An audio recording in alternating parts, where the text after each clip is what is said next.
My topic's about racial profiling.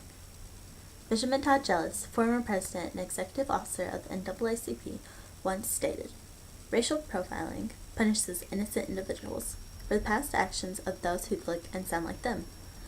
It misdirects crucial resources and undercuts the trust needed between law enforcement and the communities they serve.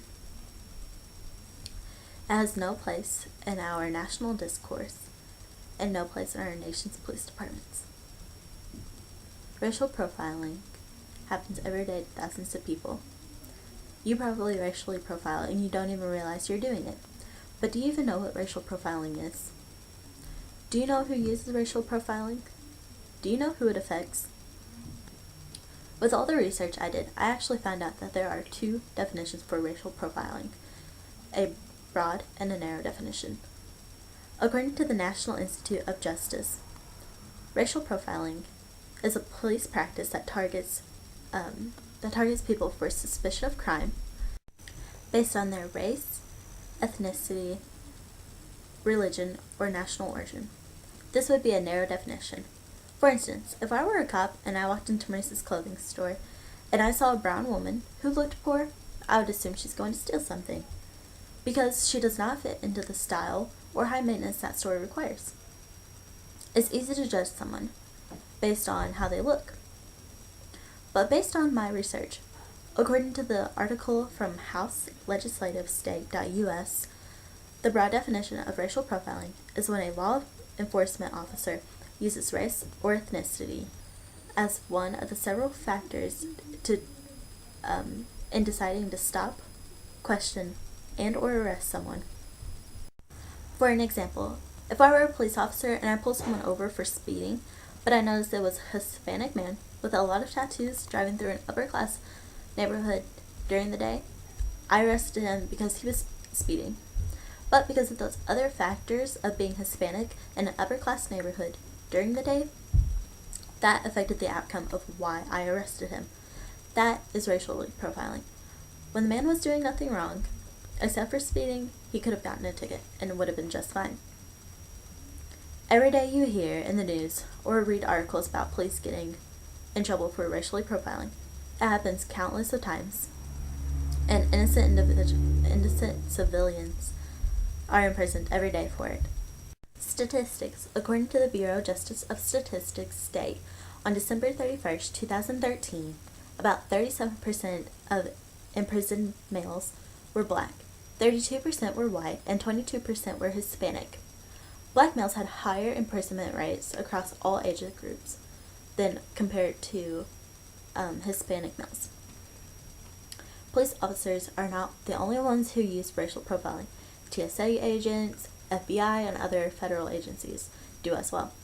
On September 11, 2011, Shoshana Hebshi, a half-Jewish, half-Arabian woman, was sitting by two Indian American men on a plane.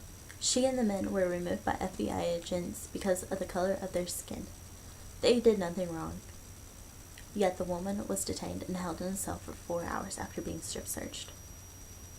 In an interview, Shoshana Hebshi stated, "This country has a history of profiling and oppressing people who look different because they assume someone is brown is a criminal."